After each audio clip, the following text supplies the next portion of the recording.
وانا اليوم عمل سقف بالجرميت الفخار الايطالي على شكل خيمة 3 اضلاع.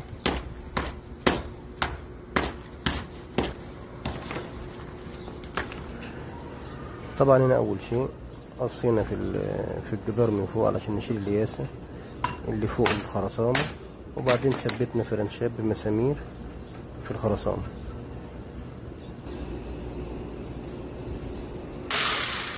وبعدين بدأنا في تركيب العجال.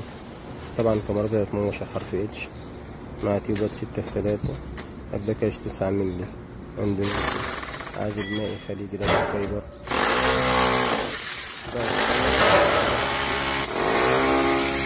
ضغط 160، سماكة 400 مع عازل حراري كويسة،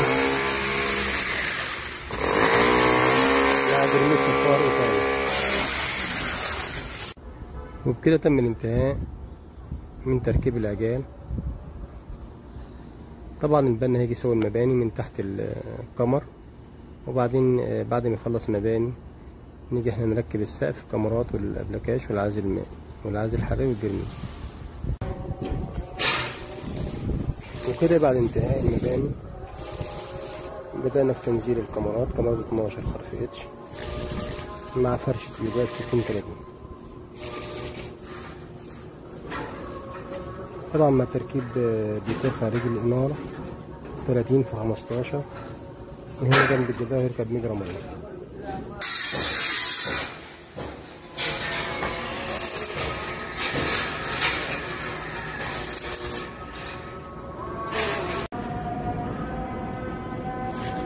وبكده تم الانتهاء من تركيب أبلكاش 9 مللي اندونيسي،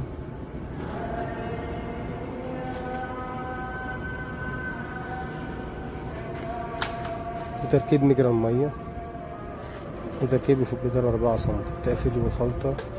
المرحلة القادمة إن شاء الله تركيب العازل المائي داتكو فايبر، ضغط 140، سماكة 4 مللي.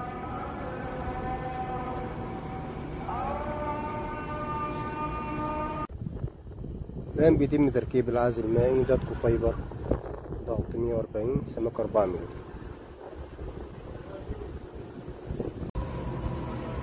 وبكده تم الانتهاء من تركيب العازل المائي وتحريكه بالنار. والآن بيتم تركيب تيوبات 30×15 للجرميت.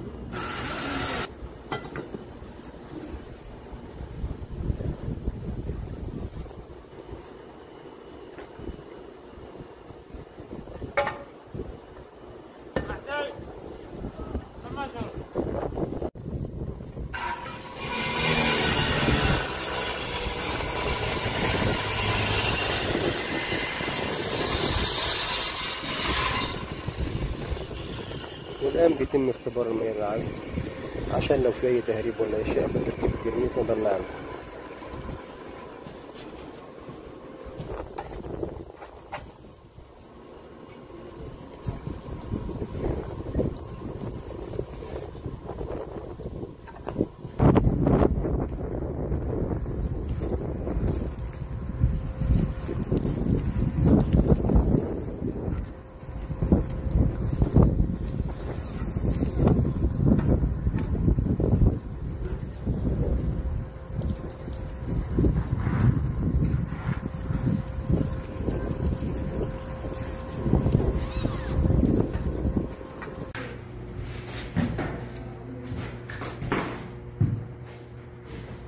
وهذا من الداخل بعد اختبار المية. طبعا لو في اي تسريبات بتبان على الجدران.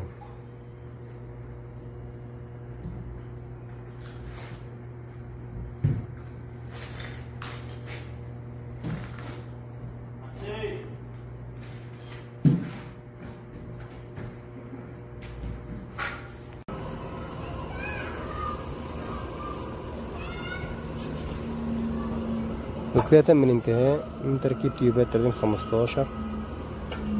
والآن بيتم تركيب العازل الحراري، عازل حراري كويتي وحبوسة مع جرميت فخار إيطالي حرف اس.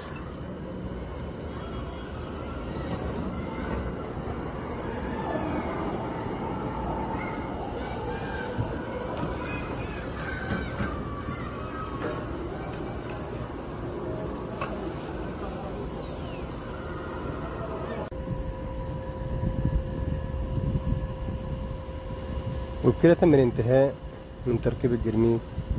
جرميد فخار ايطالي تجنان حرف اس. نضل علينا طبعا تركيب الزوايا. طبعا الافضل نركب الزوايا بالخلطة بالاسمنت، وبعدين تدهن بوية نفس لون الجرميد، يبقى شكلها افضل. طبعا في ناس بتركبها ميكانيكي من غير خلطة، بتبقى شكلها مش كويس خالص، بتبقى فاتحة من الاتجاه التاني وبيعشش فيها الحمام.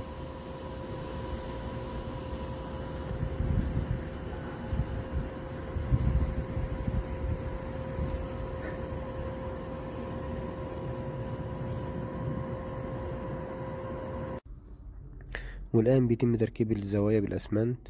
طبعا بعد تركيب الزوايا بنقص الأسمنت وندهنه على نفس اللون. وبكده تم الانتهاء من تركيب الزوايا ودهان الخلطة تحت الزوايا وده غسيل الأعمى.